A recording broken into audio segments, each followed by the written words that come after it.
Morning.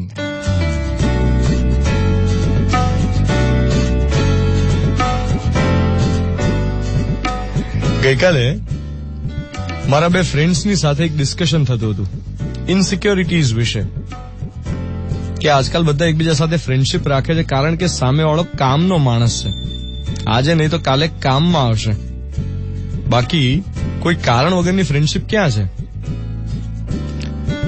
એટલે ડિસ્કશનમાં ક્યાંક એવી વાત આવી કે ધ્વનિ તારી સાથે બધા એટલે સારું રાખે છે કારણ કે એમને ખબર છે કે તું ક્યારેક કામમાં આવીશ. મને ઘણા લોકો એવું કહેતા હોય છે કે એ તો હવે બધા ક્યારેક ને ક્યારેક તારું કામ પડવાનું હોય ને એટલે તારી સાથે સારી રાખે છે મોડે, બાકી પાછળથી તો અમને જ ખબર છે. એટલે હું આમ તો આ વાતને અવગણતો હોઉં છું, સાંભળી ના સાંભળી એવું કરી દેતો. પણ ગઈકાલે આ જયારે વાત થતી હતી ત્યારે મને શાહબુદ્દીન રાઠોડની કેસેટ યાદ આવી ગઈ. આપણે નાના હતા ને ત્યારે શાહબુદ્દીન રાઠોડની ખબર પેલી કેસેટ આવતી. આજે જેમ બધા સ્ટેન્ડઅપ કોમેડીના વિડીયો જોયા કરે સોશિયલ મીડિયામાં, પહેલા તો આવું કઈ હતું નહીં. પહેલા તો ખાલી પેલી કેસેટ હતી, એકની એક કેસેટ વારંવાર સાંભળીને ઘસી નાખતા હોય. ટ્રાવેલિંગમાં ક્યાંક જતા હોય તો સાંભળવા મળે, આખા ફેમિલી સાથે ક્યાંક જઈ રહ્યા હોય એક જગ્યાએથી બીજી જગ્યાએ તો કારમાં લગાવી હોય. અને શાહબુદ્દીનભાઈ હસવાની વાતની સાથે જીવનનો મર્મ સમજાવતા.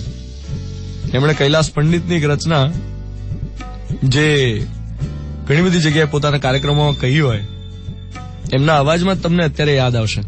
હું જયારે બોલી રહ્યો છું ત્યારે પણ તમને જો તમે સાંભળ્યું હોય તો શાહબુદ્દીન રાઠોડનો અવાજ જ યાદ આવશે કે કોણ ભલાને પૂછે છે, અહીં કોણ બુરાને પૂછે છે, મતલબથી બધાને નિસ્બત છે, અહીં કોણ ખરાને પૂછે છે, અત્તરને નીચોવી કોણ પછી ફૂલોની દશાને પૂછે છે, સંજોગ ઝુકાવે છે નહીતર અહીં કોણ ખુદાને પૂછે છે. યાદ આવી ગયો ને શાહબુદ્દીનભાઈનો અવાજ. અને મને બીજો વિચાર શું આવ્યો ખબર છે કે આપણે કેટલા સ્વાર્થી છે. શાહબુદ્દીનભાઈને આટલા માણ્યા છે આપણે આપણા જીવનમાં, હવે અત્યારે એમને કેટલા યાદ કરીએ છીએ. એ છે જ, હયાત છે, અને એમની હયાતીનો ઉત્સવ ઉજવાવો જોઈએ. થાય છે કેવું, આપણે ત્યાં મોટાભાગના સેલિબ્રિટીઝ જાય એના પછી એમની ચર્ચા થાય. એ હોય ત્યારે નહીં, એકચ્યુઅલી તો હોય ત્યારે થવી જોઈએ. તો એ જીવતે જીવત જુએ કે એમનું કેટલું મહત્વ છે. આપણે તો જાય એના પછી એટલું બધું ઉજવીએ તો પેલા જનારને પણ એમ થાય કે યાર આટલું બધું હતું તો પેલા હું હતો ત્યારે કેમ કીધું નહીં. ભારતમાં ઘરડાઘર અને ઓર્ફનેજીસ આ વાતની ચાડી ખાય છે કે આપણે કેટલા સ્વાર્થી છીએ.